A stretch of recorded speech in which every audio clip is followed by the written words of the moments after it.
Google News going live in 3, 2. All right, what is going on, guys? It is more of the same, but again, a different day. A lot of these things that are happening right now in the world are, obviously very important events are happening all around us. But then we see this, peace talk, peace this, peace that. And then we see peace talks fell apart, buffer zone suggested, buffer zone rejected. Again, going into this first piece, it's quite annoying to be honest, when you see all of this and you know that they have spent so much time in this and there's so many people getting paid so much money trying to get these things done when really it's going up against a nonstop wall.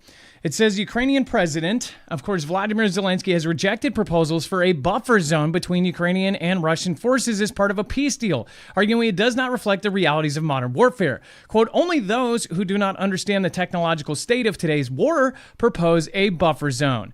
His comments followed a report suggesting that European leaders were considering a 25-mile buffer zone as part of an either ceasefire or a longer-term agreement.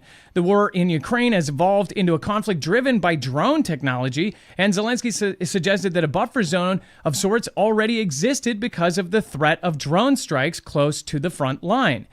So he's essentially saying that this is already a thing because the drones, everybody stays back. It's not the same kind of war that we've been used to, right? There is no men marching into the front line because the men march into the front line and get hit by drones.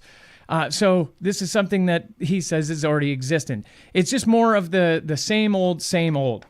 But again, there's much more important stuff today to go over besides the fake peace. And of course, the danger of what is coming is much realer than that.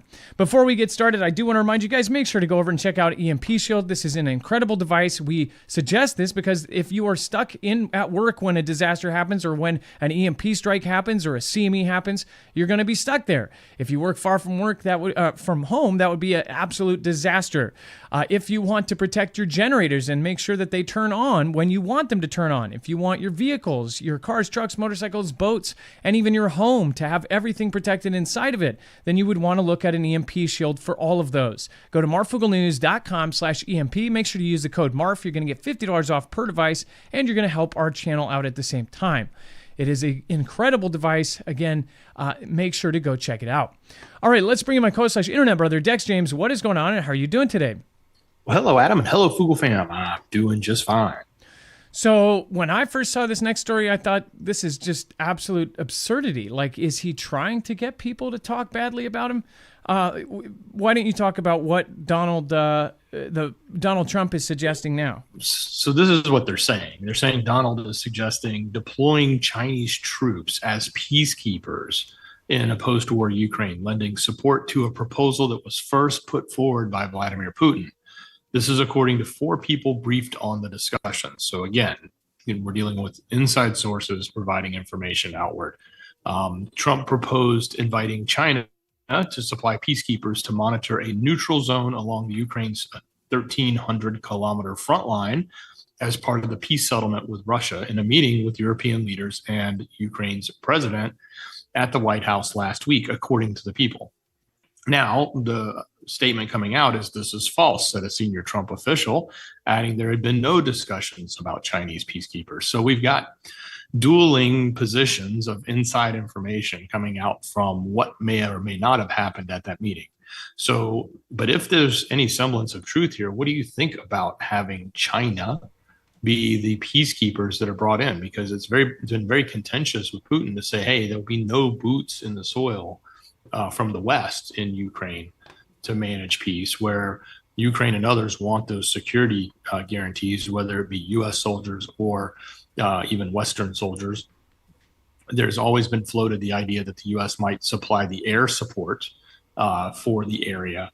That one's been floated as part of this peace deal. But what do you think about having Chinese troops be the actual peacekeepers in Ukraine? That sounds just absurd. It sounds like you would also be putting Chinese troops in Russia, which they are allies, and they're very closely connected right now. China is shipping ammunition through North Korea to Russia for this war. So I don't think it would be the best peacekeeper to choose. That's why I believe this is either got to be false, or it's the president, trolling people if he's joking about it or saying, hey, let them handle it since they're so close.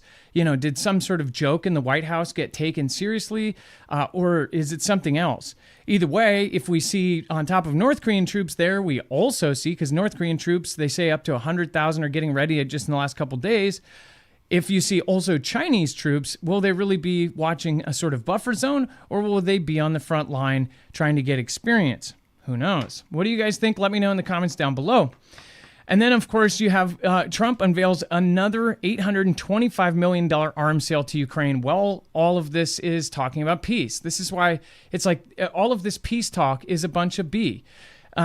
First of all, they are now, of course, talking about this $825 million package to Ukraine. Now, it's not as bad as, the last 4 years when it was just like we were gifting all of this stuff. But now the U.S. State Department announced on Thursday that it had formally notified Congress about the sale, denoting 3,350 extended-range attack munitions, or ERAM, missiles as part of it. Additionally, equal number of GPS navigation units and other parts are included. Funding for the purchase will come not only from the U.S. foreign military assistance, but also from NATO partners Denmark and, of course, the Netherlands and Norway, according to the announcement, which, if you think about the Denmark and the Norway and Netherlands in there, I wonder what, everybody else is getting out of this. What kind of backdoor deals just happened? We'll talk about this and more on our next show over on Marfoogle TV. We're going to go over, of course, everything else in the last 24 hours. So make sure to join us. If you're in the chat, just stay there. You'll be ported over. If you're watching the replay, all you have to do is click here. We'll see you in just a few minutes. Be safe, be prepared, and Marf out.